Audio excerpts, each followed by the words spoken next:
the person who needs care has a whole life that might include pieces that the caregiver or the healthcare people don't know about or haven't heard about before.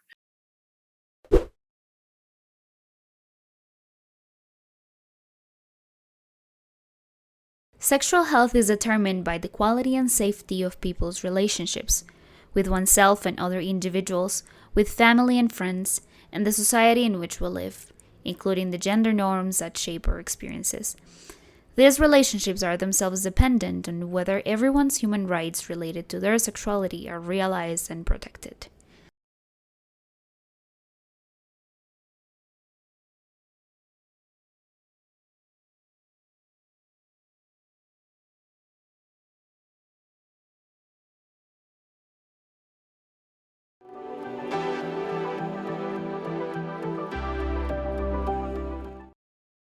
One of the many things you talk about is, and you have written about this, is how similar the penis and the clitoris are. And then I'd like to know, how have you found, or if you have found, that exposing that information changes people's views of their genitals and their sex life in general? I think, yes, absolutely. I mean, I think that there isn't enough lip service that's given to the clitoris in any capacity. And, people still, lots of people still think the clitoris doesn't even exist. Like, people still think it's a myth. Fewer people now, luckily, but it's still out there. That's still a pretty common one. And there's also myths around that female orgasms are difficult to give, or clitoris owners, it's harder to give them orgasms because their anatomy is so complicated. So what I wanted to do when I wrote that article was to show that actually we all start the same in utero. You start from a clitoris, the blueprint is a clitoris. And then the clitoris, then when you have a Y chromosome, then develops into penis and the scrotum and all the rest of the male genital area. And then the female sexual organs grow internally, and they all have a corresponding part if you look at it anatomically, and they are all made from erectile tissue, and they all get engorged in the same way. The only real difference is that, they look different, obviously,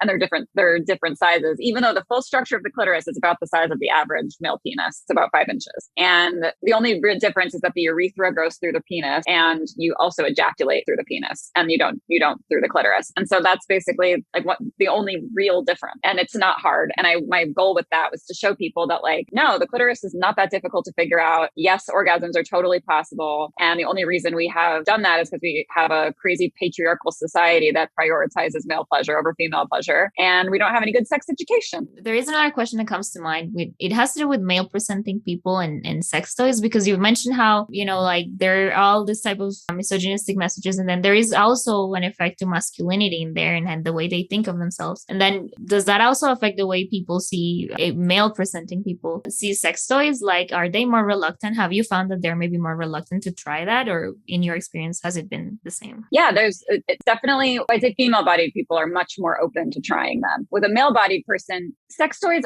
are seen as adversaries, or they're seen as it's a threat to them and their relationships. If you need a sex toy, then they must not be satisfying you sexually. That's the messaging that's given. So if you are with, and it's also if a person with a vulva has sex toys, then they are probably a hypersexual slut, and therefore they're not partner material. It's the other messaging that's given out. So because sex toys are viewed in this way, yeah, they're much more likely to be afraid of them or to feel threatened by them. When actually there's plenty of sex toys that are also made for penises and for people with male bodies, and they're so awesome. And I feel so bad for guys and people raised male, because they're missing out on so much fun and so much pleasure. And the whole thing is sex toys are your teammates. They are not your adversaries. They're not your enemies. Do you have any thoughts on how can we deconstruct patriarchy in intimacy and in partnership? What's a way we can do that? Because there are a lot of difficult conversations that I think might happen, because, for example, you can see in your partner, let's say I'm a female, my partner is a male. I see in this person a lot of I see some attitudes or some behaviors that are on the side of, maybe this is not quite okay. Maybe is misogynistic, but sometimes it happens that people do those things without really being a misogynist person without really, you know, like knowing even that they're doing that. So do you have any thoughts on how can we start having maybe this intimate conversation and helping each other deconstruct that? I mean, I think it can start really well within partnership to, first of all, like have an open and honest conversation with your partner about toxic masculinity, about patriarchy, kind of gauge where they are themselves, like how they feel about everything, how they feel about feminism, how they feel about racism, how they feel about misogyny. And because like you want to know this person's values. First, you probably want to know that shit before you get into a relationship with them, though. Let's be serious. Totally. Like, probably have those conversations first, guys. Values, understanding somebody's values, very important thing to build a loving relationship. So first of all, I'll get to that. Now, like because you've had that conversation, you understand that we're going to assume you have shared values and now you're in a relationship. It's like you can approach those conversations in a way that isn't like accusatory. Like it's not going to be very helpful to your partner to be like, that was super sexist. Fuck you. They're going to be like, that's really rude. And then you're going to get into a fight probably. But like a way to like bring it up is to be like, hey babe, you know, that thing you said about vibrators being addictive, like that's actually like, I'm wondering where that messaging, like where you got that message from, because that's actually not true. And there isn't any data that supports that. And vibrators actually are a really amazing way for women and for me to have orgasm. So I don't really know where that came from. And I want to talk about it. I'm not trying to accuse you of anything. I'm questioning where that came from because I want us to have an open and honest communication in our relationship. And it's okay to question people. Like you do not have to sit there and like let all these like misogynistic or racist or whatever comments slide. Like you're not like, don't be afraid to have the tough conversations just because they're hard, because the more times you let things go, it's going to build into resentment over time and it's going to end up causing massive problems in your relationship. So just be brave, have the conversation. And honestly, if you call someone out for saying something misogynistic and they act like a total dickhead, that says a lot more about them than it does about you. Amen. Again. Maybe there are similar misconceptions surrounding female sexuality, arousal, or maybe desire that you often hear that you felt compelled to put in the book that you really cover. Yeah, I mean, there's so many misconceptions about female sexuality and desire. Like, first of all, but the clitoris exists. It does. And that it's actually huge. Vibrators are not addictive. Sex toys are your friends, not your adversaries. They are not your enemies. They are teammates. The more lube you have, the better. Lube does not mean you're broken. It does not mean you don't get wet enough. Nobody fucking gets wet enough. It's like, that's like not a thing. It's like, everybody use lube. It increases in sensation and will increase your likeliness of orgasm because it helps you experience your nerve endings better because they're not getting numbed out from all of the touching, which can happen, not permanently, not going to cause nerve damage, but it's kind of like when you sit on your hand and it falls asleep. It's like that. And so you don't want to you want to create a little barrier. Your vulva is quite delicate. So be careful.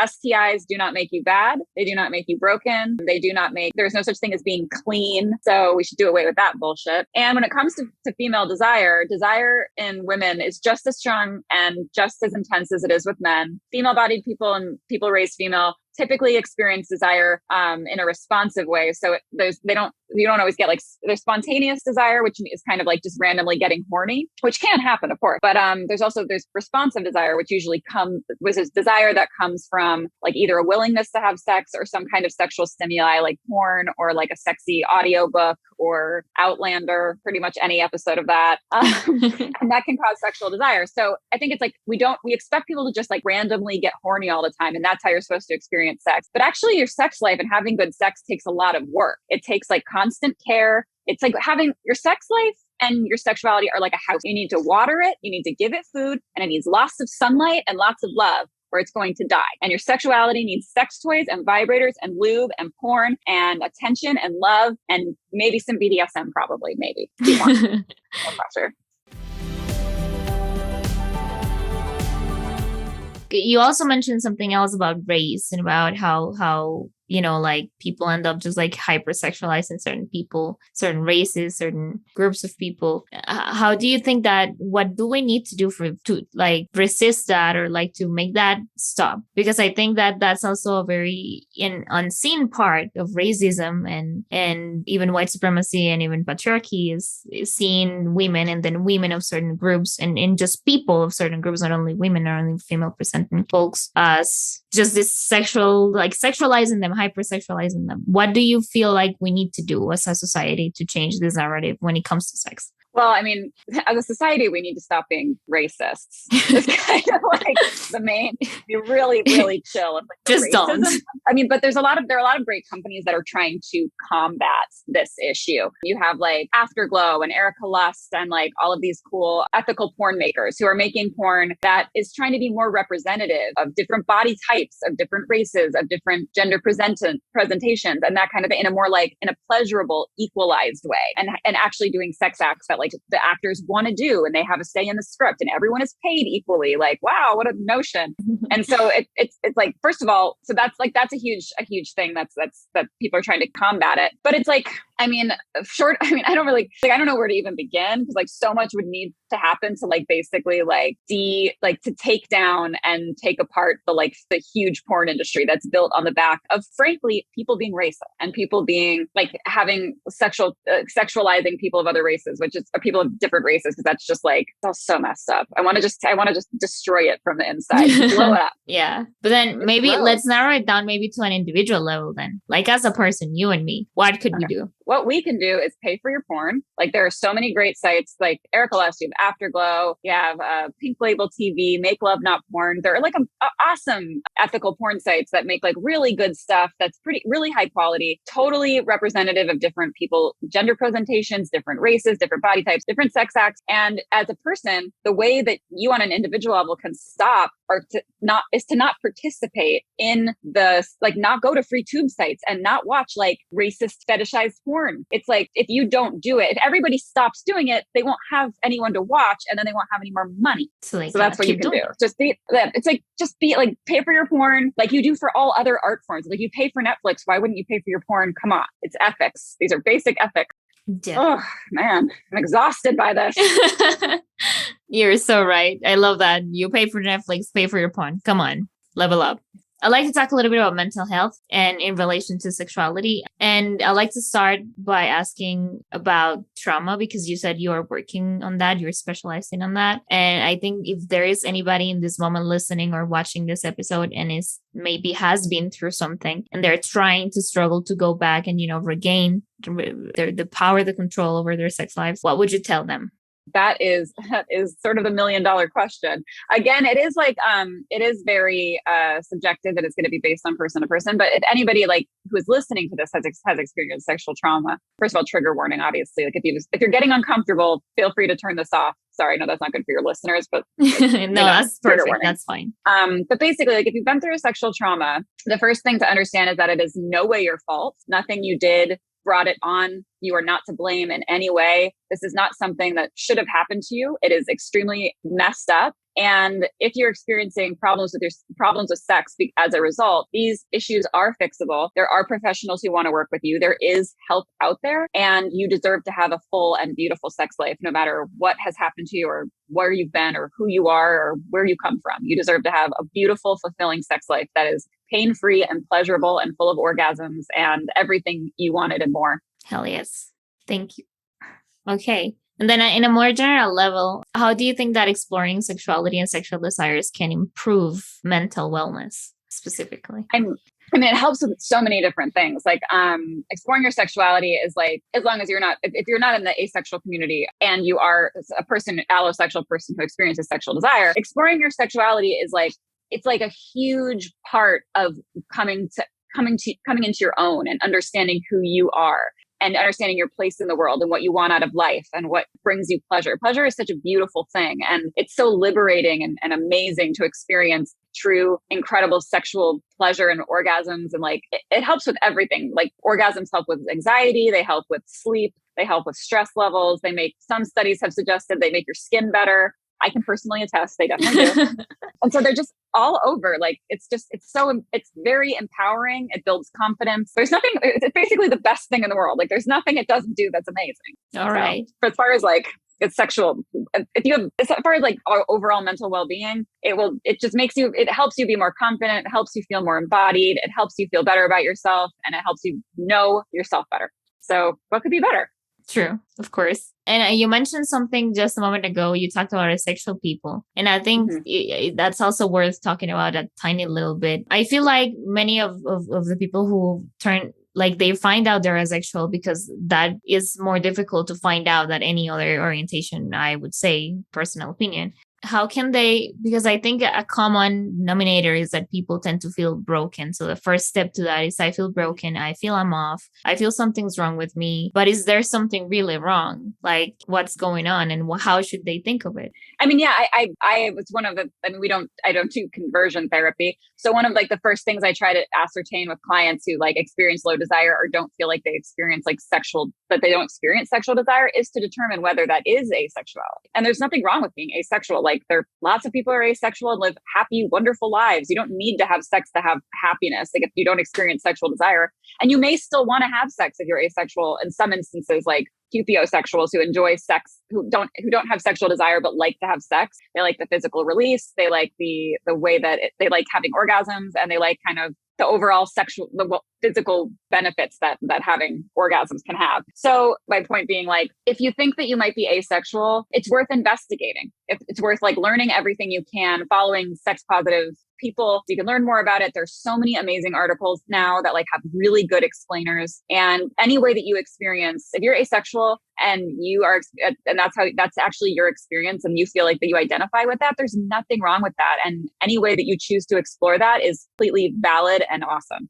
And no, you're not broken. Some people are different. That's I mean, true. there's like 50 different micro labels. Just if you take out, there's asexual and there's gray sexual and gray sexual and cupiosexual. And these are all under that umbrella. Like we are really, really vast and varied. And that is what makes us so special. Yeah. And also that means that you're not going to be the only one experiencing whatever it is that you're experiencing. So, like it also doesn't mean they're going to be like alone the rest of your life or anything like that. It really doesn't mean that as well. Yes. Find your people. Like if you find, let's say you find an article about phrase sexuality, which is like phrase sexuality. I'll just tell people what it is. Phrase sexuality is a type of asexuality where people experience sexual desire when they don't know someone well. And then the more they get to know them, the less sexual desire they experience. Okay. It's just like it's a form of sexual orientation. And that's totally fine. But you can find phrase sexuality like support groups on Facebook and like all sorts of social media. And there's tons of articles, and like find your people, because when you find your people, then you don't feel so alone, and you won't feel like an outcast, and you won't feel broken anymore, because you're like, oh, I have my people now who are just like me. Exactly. That's important. The sense of community, building communities and having communities is very important, because they also help create the world that you want to live in, right? So if you find yourself being whatever, if you're asexual or if you are female or whatever it is, and you want a world in which things work differently, finding your people can be the first step, and actually also working on creating this other world in which, to start, nobody needs to feel like they're an outcast in the beginning and that they need to find other people. Yeah. And then there is this other thing when you talk about mental health and sexuality, which is, the effects that, for example, anxiety, depression, and mental health issues or illnesses in general can have in sexuality. So maybe, do you have any advice for people who are struggling with any mental illness right now and that might be affecting their sexuality? I mean, there's so many different issues that come up when it comes to mental health and sexuality. But first of all, like we'll go with like depression, I guess is a good example. So like if you have depression and you're experiencing issues with sexual desire, the first thing that people should know is like a lot of times the medication that you're on can really impact your sexual desire. SSRIs have been known libido killers for a very long time, but a lot of the time doctors will give people prescribe SSRIs and not bring up the issues with sex at all, not bring up the issues with desire. Even though they are doctors, a lot of doctors are not comfortable talking about sex. So they will not bring it up. In most likeliness, they won't say anything about it. And so it can be quite shocking to find out that like your sex drive is like much lower. So that's the first thing. And then sort of in general, when it comes to exploring sexuality and with mental health, it has such a variety of like vastly positive mental health benefits. It helps lower anxiety. It helps boost mood. It helps with sleep. And a lot of these issues are combated by mental health issues. So feeling like you can explore your sexuality in different ways can be very beneficial to people who are experiencing mental health problems in general. Thank you. And then there is also a very interesting thing I wanted to ask you about, because, in your blog, actually, you talk about how BDSM can improve mental health and well-being. Could you expand on that? Yeah, there are so many ways that BDSM, for those who practice it. First of all, there's a false equivalency that people who are traumatized are the only people who like kink. That like if you like kink or you like BDSM, you must have had like sexual trauma or some kind of trauma in your past, and that's why you're dealing with it. That's actually not true. People with no trauma love BDSM. People who have trauma love BDSM. It's just like they are sometimes related, but they are definitely not always causal. It's not like they're not always go together. Sometimes they do, but they don't always go together. So the way that like working with BDSM can help a lot of people with anxiety, a lot of people who are interested in both being a dom and a sub, being a submissive, can get a lot of release and a lot of enjoyment out of impact play like spanking or floggers, and often either giving or receiving of consensual control from another person can feel very empowering or very liberating. And in those ways, and then there's so many other reasons in the ways, it can really help people explore and work with their issues and help work through them in a physical way that can be very corporal and tangible and very therapeutic. I have carnal theories about all kinds of things. The one that I really want to focus on today, though, links sexuality and illness and caregiving and mortality, which is a pretty challenging combination of things to link. So it has 3 parts. And part number 1 is that sexuality is not erased by illness or aging. Part number 2 is that we don't give up our human right to sexual freedom in exchange for healthcare or caregiving services. And then the last piece is maybe the most challenging, and that is that facing our mortality allows us to live our freest and fullest lives, including sexually. One of the things that I really noticed through my mother's illness is that, of course, nobody wants to be sick and go to the hospital. So while we do it because we, absent being committed for your own good against your wishes, most of us do decide, okay, I'm really sick, I have to go to the hospital. So in that sense, we consent, but we're not consenting freely, really. We're being coerced in that case by our bodies, right? Our bodies are coercing us. And then we become captives in this system that in order to receive any treatment, we need to consent. And so there's another level of coercion there. We don't get to really pick and choose what to consent to. Consent forms tend to be very blanket forms. You consent to the treatment or you don't. You don't consent to part A and not part B. And once you've signed the form, if in fact it is an issue where there is a form to sign, it's kind of like a one-time deal. And if you talk to sex educators about consent and sexual interaction, there's a focus on chronically checking in, coming back to the idea that consent can be withdrawn at any point, that consent can be renegotiated. And that is absolutely not true or it doesn't feel true in the healthcare sense. Consent in the healthcare situation is very much a kind of rudimentary, relatively meaningless kind of thing. And then separate from the forms, when you're talking about nurses or aides or doctors coming into a room and interacting with you, it would be impossible for them to achieve meaningful consent frequently, because frequently they're not looking at you as an entire person. They're looking at you as, the kidney cancer in room 320. We are all going to either be caregivers or need caregivers at some point in our lives. Almost all of us are going to be in one or the other, if not both of those situations. And so there are some things I think I learned from going through this with my mom that I hope people take away from this. And one is that the person who needs care has a whole life that might include pieces that the caregiver or the healthcare people don't know about or haven't heard about before. And it's easy to make assumptions that we know what people want or need. And it's really important to stop and ask questions and listen. And if you're the person who needs care, it's important to be able to share enough about your life that people are able to give you the care that you really need, which goes well beyond whatever kind of health crisis or issue you're currently dealing with. And this is not an easy thing to ask of people, all in all, none of this that I'm talking about. And so the main kind of really big umbrella lesson I would hope people take away is this is all going to be so much easier if we can talk about it before we're sick, if we can talk about it before we really need to, because that's when we have more freedom. That's when we're not in that coercive situation. So the more we can be open about sexuality and about mortality, and I really do think like sex and death are two sides of many of the same conversations. If we can be open about our mortality, if we can be open about our sexuality, we are going to get better care and be able to provide better care. I mean, there's so much stigma around all kinds of sex in our society, right? Though people wouldn't necessarily recognize it, it is entirely possible that sexual freedom movements like the one that My Sex Bio is pushing and advocating for, that those could actually improve healthcare. That if we destigmatize sex, we could improve healthcare. Imagine that.